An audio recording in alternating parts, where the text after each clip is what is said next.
Sekarang boleh mulai. Bismillah. Selamat pagi dan salam sejahtera. Oke, Saya pagi. Flores Juwati. Saya merupakan penyelia di Tasawuf Putri, yaitu salah satu anak syarikat Kasih Fitri Group Senjan Bahar. Baik, hari ini saya akan membentangkan tugasan yang telah diberikan DNK, yaitu tugasan yang bertarikh 15 Januari 2025 dan tajuk pembentaran hari ini adalah 10 soalan way forward. Oke, baik. Untuk soalan pertama, apakah tindakan kecil yang boleh Anda lakukan setiap hari untuk menjadi contoh teladan yang lebih baik kepada tim Anda?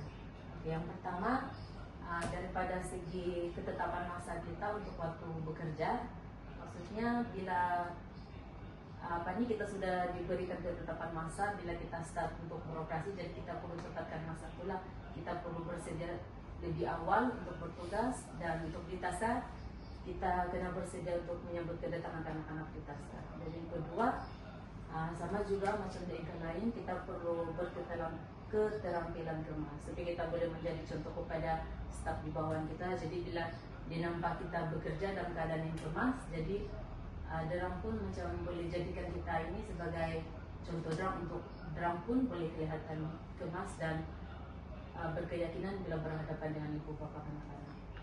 Dan yang ketiga, bila kita mula menyambut kedatangan anak-anak, kita perlu mulakan dengan senyuman dan pertanyaan mesra kepada ibu bapa lah, yang bertujuan untuk mengeratkan hubungan silaturahim dengan ibu bapa anak-anak, supaya kalau ada apa-apa pertanyaan yang ditujukan ibu bapa kepada kita, jadi kita boleh nampak lebih bersedia bila kita menjawab soalan ibu bapa.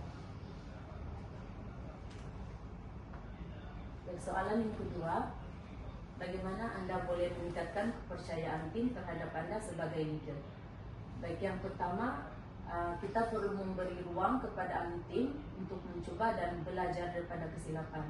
Contohnya, kalau ada staf yang membuat kesilapan dalam menguruskan jadwal rutin harian, sekiranya ada yang tersilap dalam mengurus rutin harian, kita tidak perlulah untuk marah drum terus, kenapa boleh jadi gini, kenapa boleh jadi gini. Kita sepatutnya sebagai leader, kita harus membimbing mereka dengan sabar, dan sepatutnya kita tunjukkan mereka cara yang sebetulnya untuk melakukan tersebut, tidak perlu untuk menyalahkan mereka. Yang kedua, kita perlu memberi penghargaan atas usaha yang telah dilakukan oleh tim dengan kata-kata pujian. Contohnya, bila kita nampak dorang boleh berhentikan, contohnya kalau ada satu budak menangis nih kan, terus itu dorang ada cara yang sendiri macam mana untuk berhentikan budak itu daripada menangis. Jadi kita perlu bagi semangat dorang, wah kamu sangat baik dan kamu boleh ada insentif untuk macam mana cara buatkan budakku berhenti menangis. Kita perlu bagi orang semangat lah macam itu. Dan yang ketiga, kita perlu yakin bila berhadapan dengan parents. Bila kita berhadapan dengan parents, kita perlu yakin bila kita bercakap dengan parents. Jadi bila kita punya staff nampakin kita pun yakin bila kita bercakap dengan parents, jadi orang pun boleh macam jadikan kita juga sebagai contoh, dan orang boleh percaya kita ni adalah leader yang baik sebab orang nampak kita punya kemampuan untuk yakin bila kita berhadapan dengan parents. Dia tidak macam yang was-was lah, yang macam takut-takut bila kita bercakap dengan parents. Jadi bila dia nampak kita tu, kita bercakap dengan yakin dengan parents, jadi orang yakin bahwa dia memang adalah leader yang baik. Soalan yang ketiga, apa langkah yang boleh Anda ambil untuk memastikan visi dan misi syarikat lebih jelas dan menarik untuk tim? Oke, yang pertama, untuk di TASKA, apa yang boleh dilakukan, menunjukkan kepada tim bahwa visi TASKA adalah matlamat utama yang harus dilaksanakan dan dicapai setiap hari, yaitu dengan menjadikan TASKA sebagai pusat asuhan dan penjagaan anak-anak yang berkualitas. Jadi itu yang perlu ditunjukkan dan dicapai oleh staf setiap hari semasa bekerja. Yang kedua, melatih tim untuk menjadikan misi TASKA sebagai tren harian, yaitu dengan memastikan anak-anak itu dapat diasuh dan dijaga dengan penuh dedikasi dan bertanggung jawab. Maksudnya visi dan misi itu kita perlu jadikan dia sebagai pencapaian ataupun tren yang kita perlu lakukan hari-hari supaya visi dan misi kita tuh dapat dilihat lebih jelas.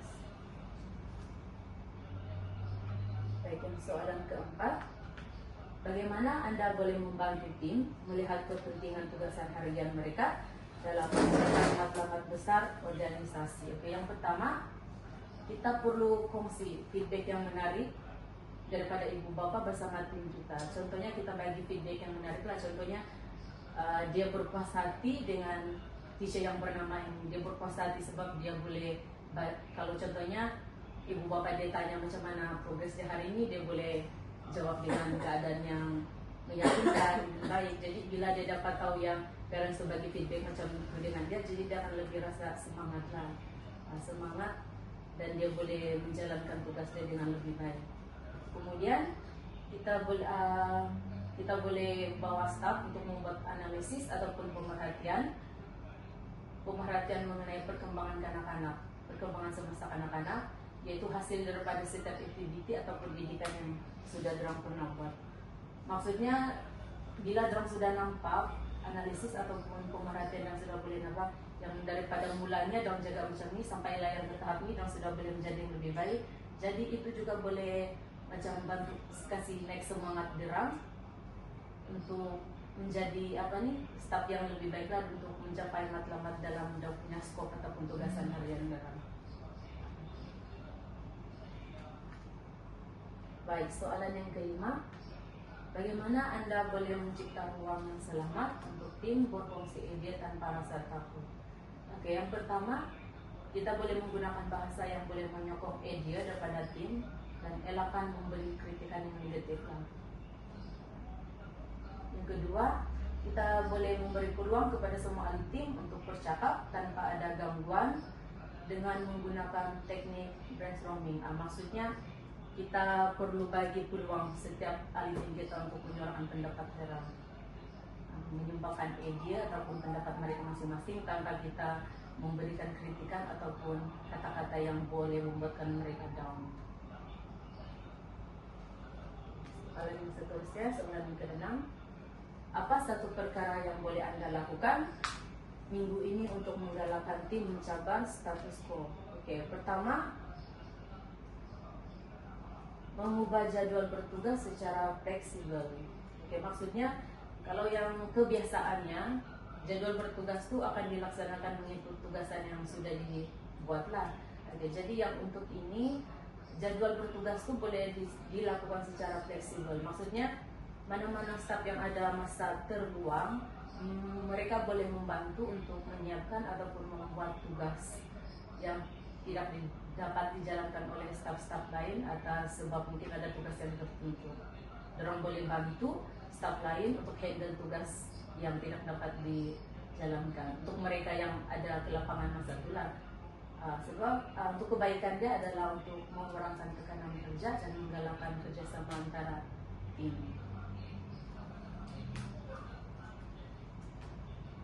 Soalan yang ke-7, bagaimana Anda boleh recognize dan celebrate kekuatan individu dalam tim Anda? Oke, yang pertama, lihat pada cara tim menjalankan tugas ataupun tanggung jawab semasa bekerja. Maksudnya beroperasi lah. Kita tengok mana antara tim kita yang berkemampuan untuk menjalankan tugas dan tanggung jawab mereka dengan sungguh-sungguh. Yang kedua, ahli tim yang selalu banyak memberi ide ataupun pendapat yang menarik dan yang kita boleh gunakan namanya pendapat itu untuk kita gunakan semasa operasi berjalan untuk memastikan operasi itu boleh berjalan dengan lebih baik.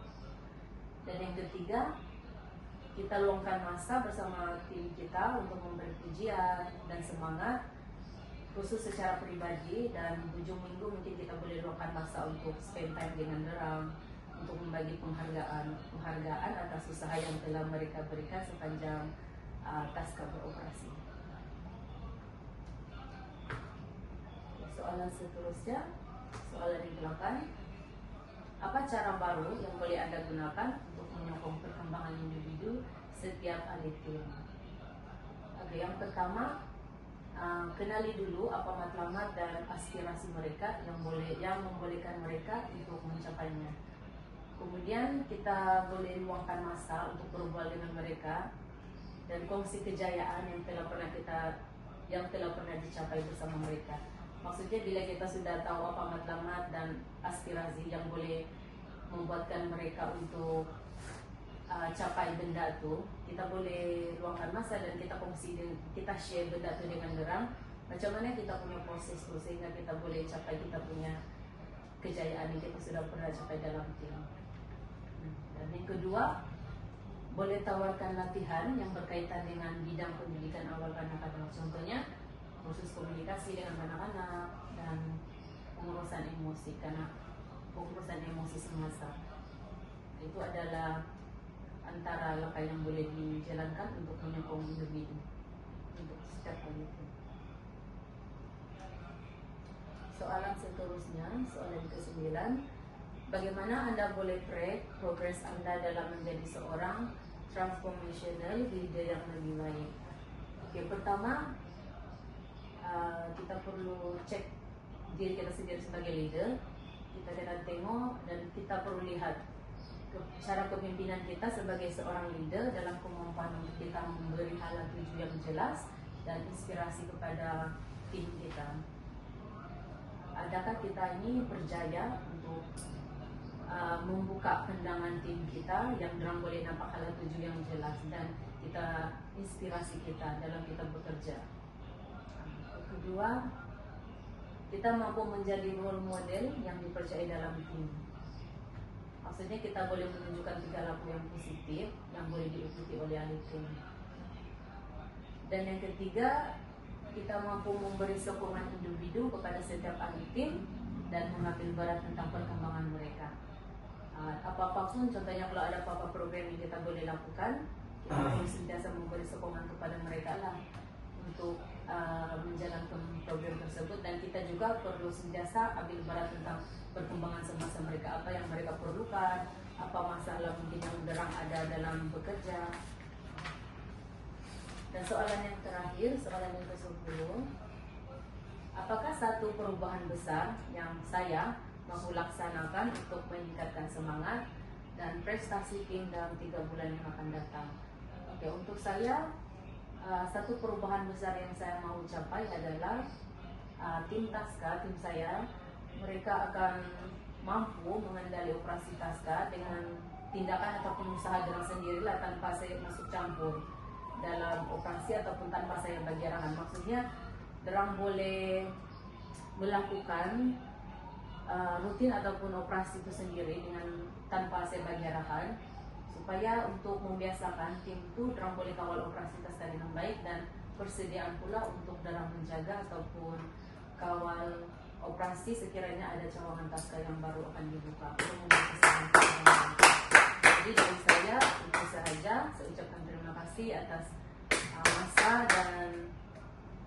masa dan perhatian yang telah diberikan. Sekian dan terima kasih.